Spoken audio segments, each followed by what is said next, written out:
Assalamualaikum warahmatullahi wabarakatuh. Selamat pagi pemirsa. Apa kabar? Semoga tetap di dalam lindungan Allah Subhanahu wa taala. La ilaha illallah merupakan kalimah yang diucapkan oleh seseorang yang ingin memasuki Islam atau yang kita sebut dengan kalimat tauhid. Namun akhir-akhir ini kita sering melihat orang-orang di sekitar kita memakai aksesoris seperti topi, gelang, cincin, hingga kalung bertuliskan kalimat tauhid. Lalu apakah hukumnya? Baiklah pemirsa, di episode kita sebelumnya kita telah membahas tentang rukun iman. Dan di episode kita kali ini kita akan membahas tentang kalimat tauhid. Bersama kami, saya Nur Ahmad. Dan saya Bagas Nurdianto. Inilah Lentera Islam, Penerang kehidupan.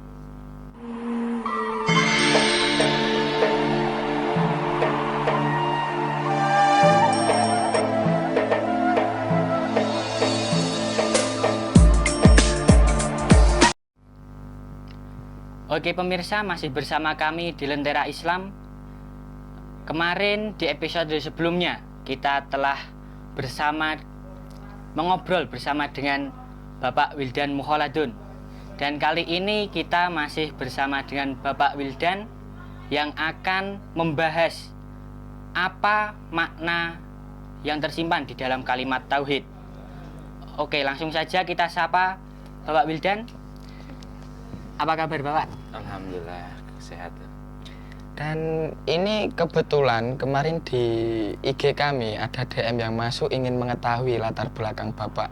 Ya mungkin latar belakang pendidikan dari kecil hingga menjadi sosok yang memberikan kesan dan membuat kagum santri-santri di API Asri. Menjadi panutan.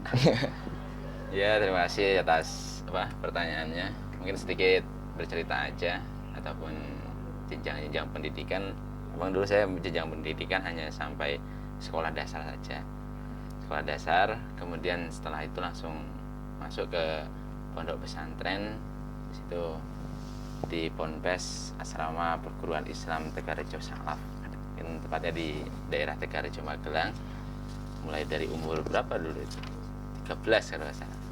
Kemudian lulus SD langsung mondok di pesantren sampai tahun 2013 dari mulai 2006 sampai 2013 di pondok pesantren Salaf, kemudian meneruskan ke berkhidmah di pesantren Salaf 1 tahun, baru di pondok pesantren API Asri ini sampai sekarang.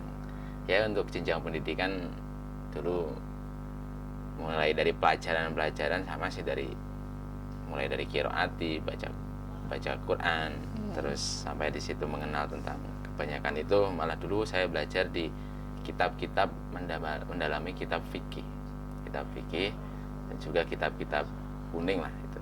Terus sampai akhirnya di pondok pesantren API Asri ini, dan mulai 2015-2016 situ langsung masuk ke jenjang pendidikan meneruskan manajemen daripada ekonomi syariahnya. Kuliah. Ya, kuliahnya itu. Ya, walaupun kelihatannya dari SD sampai langsung di situ. Dari SD sampai di pesantren Salaf, kemudian diteruskan di jenjang kuliah. Kemudian saya ikut daripada pendidikan muadalah. Jadi muadalah itu jenjang pendidikan yang ada di pesantren Salaf. Ketika di situ sudah menyelesaikan kitab tasawuf Ihya Ulumuddin, jadi santri-santri yang sudah 8 tahun kurang lebih di pondok Salaf itu nanti bisa meneruskan di jenjang kuliah itu. Ya, walaupun dulu saya itu statusnya hanya dari sekolah dasar tambah 8 tahun di pondok Salaf itu. Akhirnya alhamdulillah dengan izin dari beliau kemudian bisa meneruskan di jenjang perkuliahan itu. Ya, kebetulan sampai sekarang juga masih kuliah itu. Ya, mungkin itu ringkasnya aja jenjang pendidikan. Jadi beliau ini kalau pelajaran umum mungkin dulu kecil sekolah sampai SD aja. Sekolah Tapi dasar. langsung dilanjutkan mondok 8 tahun. 8 tahun di pondok Salaf. Jadi hampir sama ya, kalau SMP 3 tahun, SMK 3 tahun, kalau ini 8 tahun ini. Sak derajat lah. Oke, sebelum kita mengupas tema kali ini yaitu makna kalimat tauhid, saya akan meminta kepada Bapak Wildan untuk menjelaskan tentang apa sih tauhid itu. Silahkan Pak. Ya, terima kasih. Kemarin kita sudah membahas tentang iman ya, tentang keimanan seorang. Mungkin kita teruskan lagi pembahasan tentang mengenai tauhid. Jadi secara bahasa, memang tauhid sendiri ini adalah keesaan. Jadi mengesahkan Allah ataupun mengesahkan Tuhan, yang mana Tuhan itu mengartikan adalah Allah. Jadi keesaan kepada Allah Subhanahu wa taala. Yang mana itu bentuk makna sendiri daripada tauhid, kan ini diambilkan daripada kata masdar, yang diambilkan dari kata apa? Wahada, yang mengikuti wazan fa'ala. Fa'ala yufa'ilu taf'ilan kan. Wahada yuwahidu tauhidan. Kan di situ kan mengesahkan bahwa Allah itu adalah satu. Nah, itu secara makna ataupun bahasa sendiri memang maknanya satu ataupun esa. Mengesahkan Tuhan, yang mana Tuhan itu adalah Allah Subhanahu wa taala. Tapi di samping itu, memang secara pemikiran kita berperilaku pastinya ada bentuk tindakan yang mana di situ harus disertai dengan pembuktian bagaimana kita mengesahkan Allah. Makanya di situ tauhid itu dibagi menjadi 3 macam. Ada 3 macam tauhid. Yang pertama di situ adalah tauhid secara rububiyah. Yang mana secara rububiyah ini mengartikan bahwa kita meyakini, kita mempercayai bahwa Allah itu ada dan juga alam seisinya, baik hewan, manusia, ini memang di situ adalah ciptaan Allah. Dan juga tidak ada selain Allah yang pantas kita sembah. Mengartikan di situ esa. Esa itu adalah yang patut disembah itu hanya Allah. Kita kembalilah kepada manusia. Bahwa manusia hidup di alam dunia ini, kita apa tuh yang kita cari itu? Hanya apa? Di situ hanya mencari ridho daripada Allah Subhanahu wa taala. Ya, salah satunya kita mendapatkan ridho dari Allah di situ dengan apa? Menyembah kepadanya. Itu. Nah, itu tidak ada satupun. Makanya kita sering menyembah, kita nggak percaya. Kan itu kan karena apa? Bentuk belum ketauhidan. Bentuk ketauhidan manusia kepada Allah. Belum mengesahkan sepenuhnya. Karena kan kita di dunia ini masih ya contoh sering berharap kepada yang lainnya itu. Makanya kita kenal kadang dalam di situ di laut-laut ataupun dengan pemujaan jin dan sebagainya itu. Karena apa? Itu bentuk belum ada ketauhidan. Masih mempercayai bahwa yang menjadikan rezeki ini adalah jin, jin tomang atau jin apa itu. Tapi sebetulnya bentuk kita tauhid rububiyah, secara rububiyah ini ya, pengertian ataupun macam tauhid yang pertama itu adalah kita mengesahkan bahwa takdir, rezeki, terus qada dan qadarnya kita itu sebagai manusia itu hanya Allah, dan juga yang patut disembah itu hanya Allah. Itu bentuk secara rububiyah. Yang kedua ada macamnya tauhid secara uluhiyah. Nah, ini bagaimana caranya kita untuk macam daripada uluhiyah ini adalah dengan cara kita berzikir, sholat, terus menyembah kepada Allah. Zikir, sholat ini terus bersolawat. Ini salah satu bentuk tauhid secara uluhiyah, pembuktian, gitu loh. Gak hanya di situ saya percaya dengan Allah, itu memang secara rububiyah, tapi secara uluhiyah bentuknya, gitu loh. Bentuknya bagaimana kita mengesahkan Allah itu dengan cara beribadah, dengan cara kita memperbanyak zikir, mengucapkan kalimat tauhid la ilaha illallah. Itu secara uluhiyah. Yang macam ketiga adalah secara sifat dan asma. Kita tahu, pernah kan belajar ya dulu di kitab Aqidatul Awam itu, ataupun orang-orang anak-anak kecil itu, sebetulnya anak-anak kecil itu sudah dipelajari mulai dari kecil gitu. Ya, Mas Bagas, Mas Ahmad pernah kan dulu kita kecil itu ngaji di dusun-dusun itu sama Pak Ustadz itu di masjid, wujud kidam bako, kan itu nanti ya kita dengar seperti itu. Nah, itu adalah macam tauhid secara sifat dan asma. Sebetulnya kita dari kecil itu sudah diajari tentang apa itu tauhid. Terus tauhid itu yang bagaimana? Nah, ini adalah bentuk daripada tauhid yang nomor 3 adalah secara sifat dan asma. Mengetahui bahwa Allah itu wujud, Allah itu baqo. Bagaimanapun Allah mulai dari dulu sebelum bumi ini diciptakan sampai nanti ini tidak akan berubah.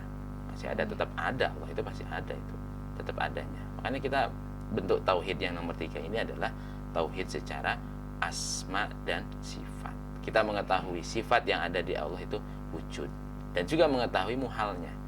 Muhal itu apa? Tidak ada. Dalam artian sebaliknya Allah itu ada, dan sebaliknya Allah itu tidak ada. Kebalikan daripada itu. Kita harus mengetahui itu. Bako berarti kebalikan dari bako. Bako itu tetap berarti kan kebaliknya adalah rusak. Allah itu tidak mungkin untuk rusak. Nah itu, sekali lagi tauhid itu adalah bentuk keesaan kepada Tuhan. Yang mana Tuhan itu adalah Allah Subhanahu wa Ta'ala. Bentuknya adalah 3 macam itu. Secara tauhid rububiyah, tauhid uluhiyah, dan tauhid sifat dan asma. Ini seperti itu. Baiklah pemirsa, itulah tadi penjelasan tentang tauhid. Kita akan lanjutkan perbincangan kali ini setelah beberapa pesan berikut ini. Tetap di Lentera Islam, Penerang kehidupan.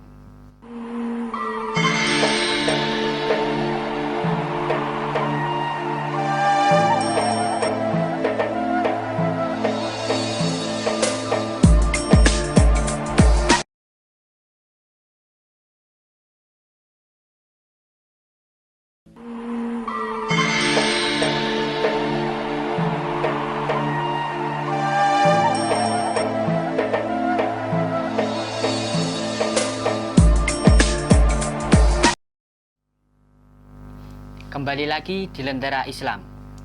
Kita masih bersama dengan Bapak Mukholadun. Sebelum kita membahas makna kalimat tauhid, sebelumnya kita menyaksikan. Mari kita saksikan cuplikan video berikut ini.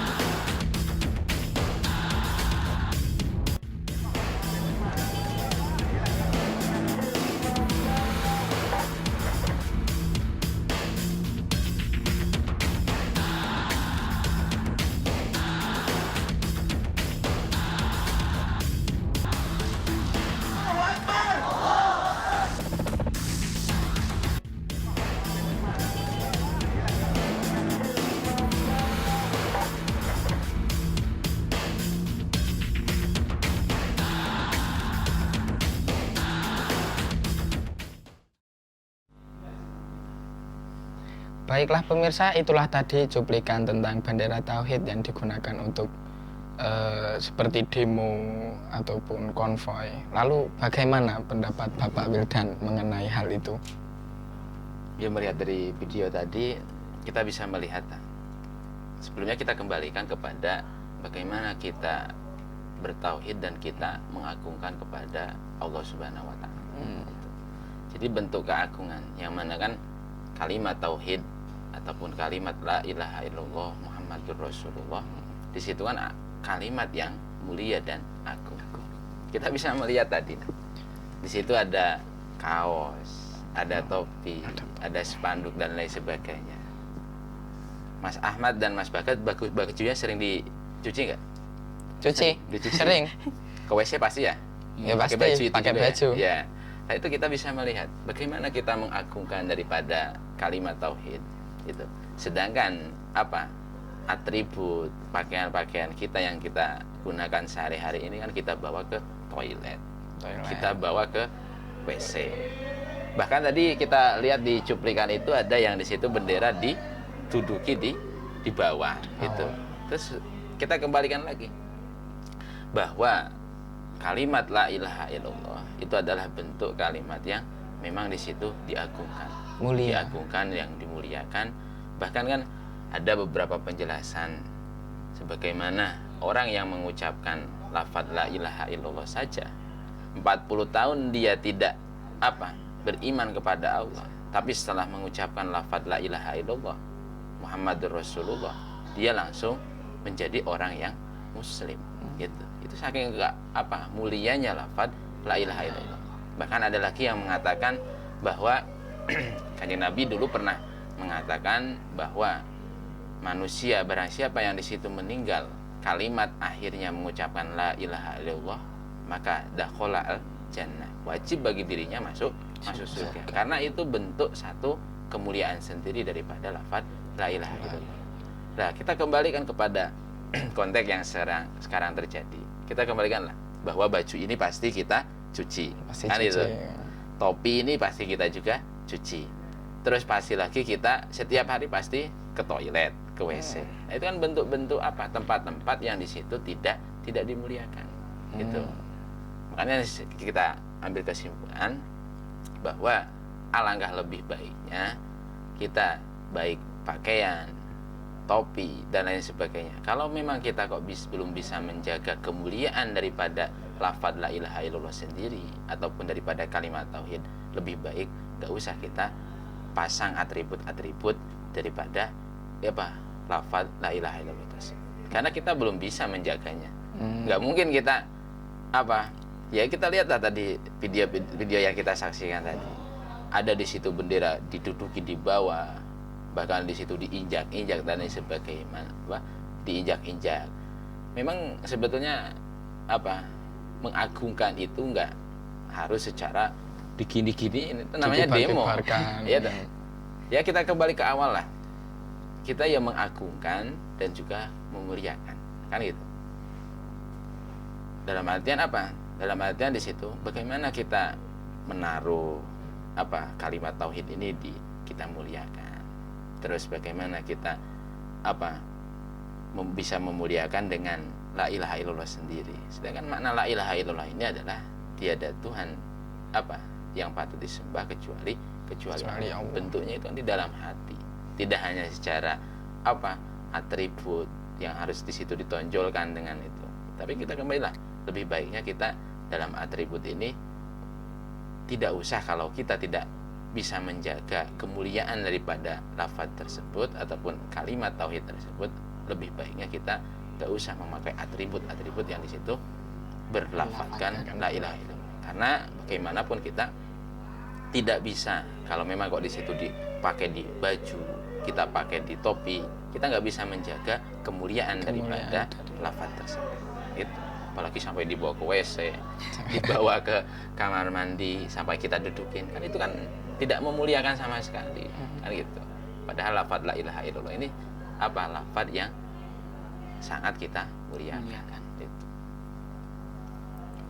Oke pemirsa, itu tadi penjelasan dari Bapak Wildan mengenai tentang aksesoris. Mungkin ketika kita belum bisa menjaga kemuliaan dari kalimat tauhid tersebut, maka lebih baik kita tidak memakai aksesoris yang di dalamnya itu ada tulisannya kalimat tauhid. Oke pemirsa, kita akan melanjutkan obrolan kita nanti. Mengingatkan kepada seluruh pemirsa yang ingin berinteraksi atau bertanya dengan narasumber kami yaitu Bapak Wildan, bisa follow dan DM di Instagram kami yaitu @lenteraislam_sw. Baiklah pemirsa, kita akan lanjutkan perbincangan kali ini setelah beberapa pesan berikut ini. Tetap di Lentera Islam, penerang kehidupan.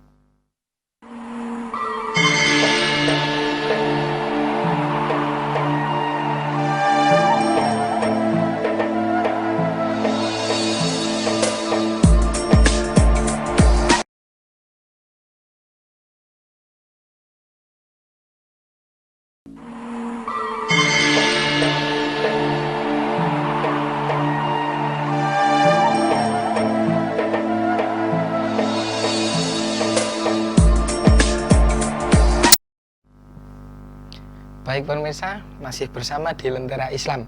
Setelah kita mendengarkan penjelasan dari Bapak Wildan tadi, lalu apakah arti dari kalimat tauhid yang sebenarnya? Mungkin Pak Wildan bisa menjelaskan kepada pemirsa agar mengetahui lebih dalam mengenai kalimat tauhid tersebut.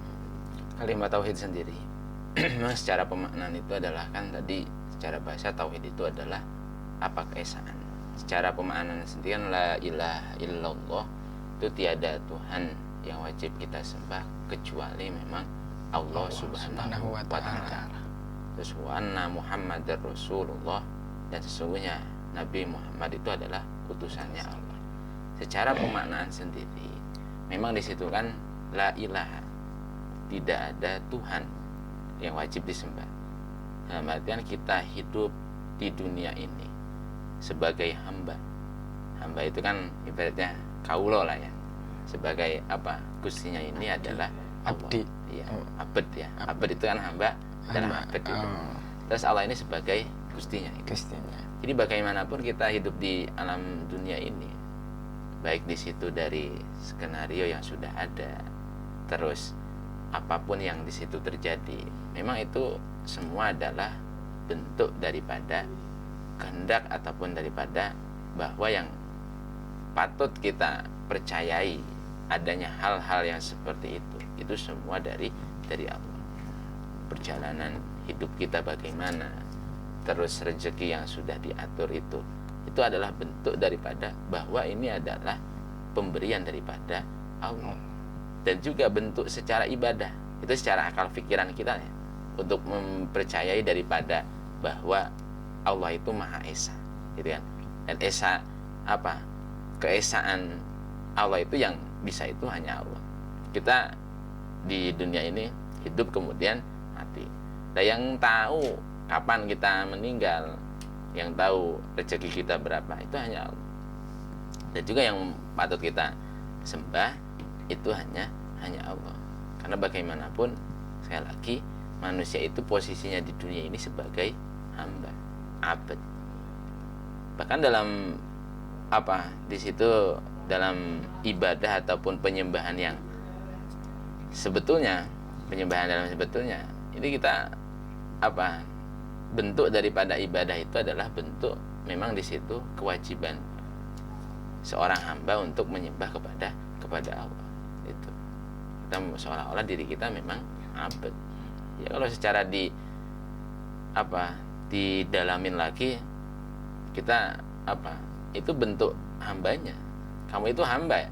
Bagaimana kita kepada gustinya ini meyakini bahwa kamu itu memang benar-benar hamba. Ya ibaratnya kita itu sudah lulut kepada oleh Allah, itu ibaratnya harus lulut itu. Itu. Jadi bentuk keesaan. Jadi nggak bisa kita menyembah selain Allah. Makanya kan ada istilah di situ bentuk kufur, kan itu kan. Kufur itu kan apa? Menyembah selain Allah.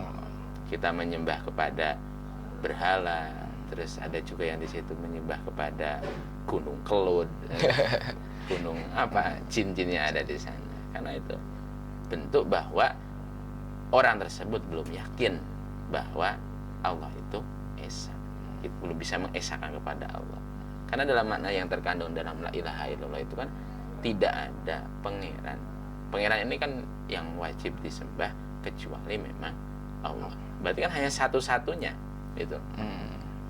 Secara ayat Al-Qur'an sudah dijelaskan di situ kan, qul huwallahu ahad.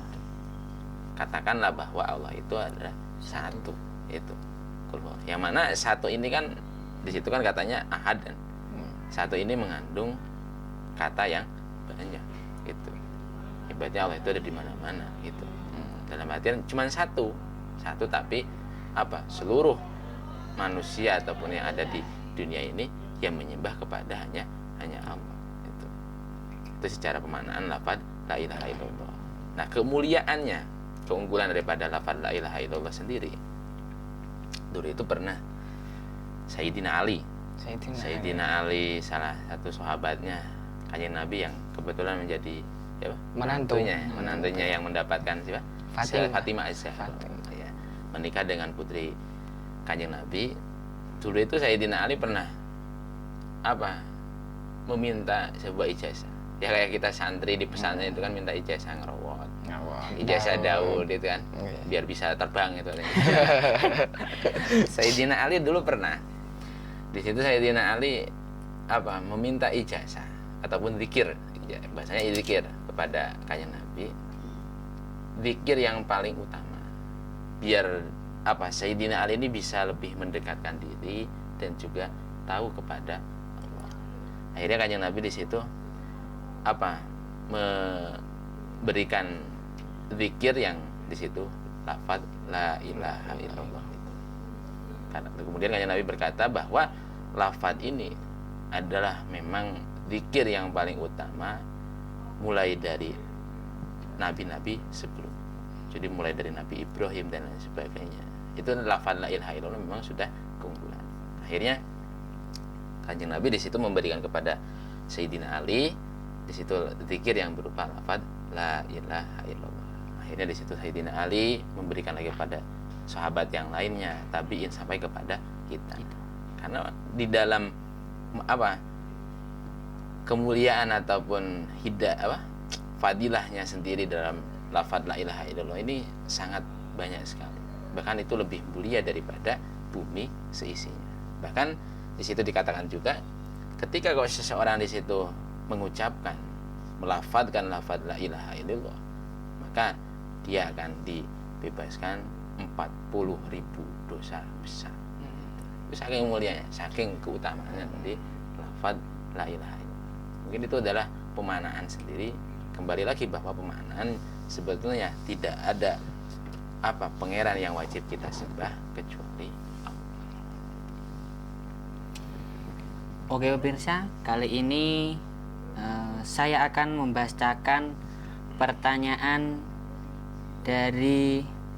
pesan dari Instagram, yaitu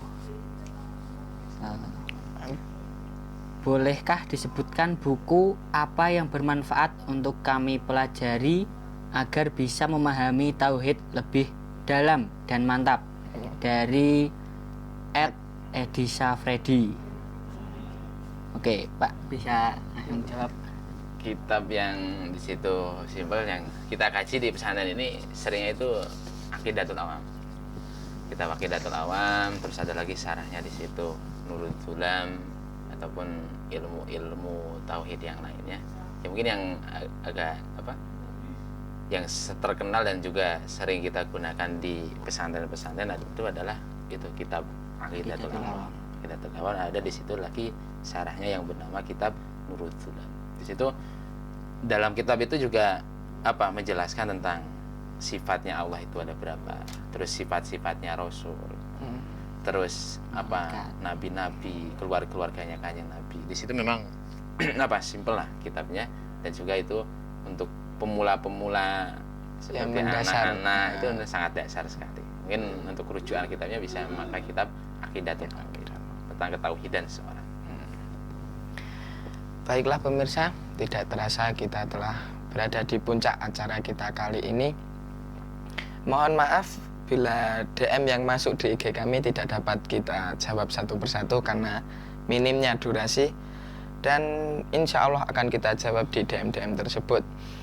Dan terima kasih kepada narasumber kita yang telah memberikan ilmu yang bermanfaat ini. Tetap mengambil manfaat dari perbincangan kita kali ini.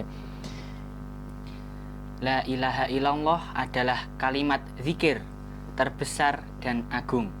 Karena tanpa kalimat la ilaha illallah tidak ada alam semesta dan seisinya. Saya Bagas Nurdianto. Saya Nur Ahmad, dan narasumber kita hari ini Bapak Wildan Muhaladun. Inilah Lentera Islam, penerang kehidupan.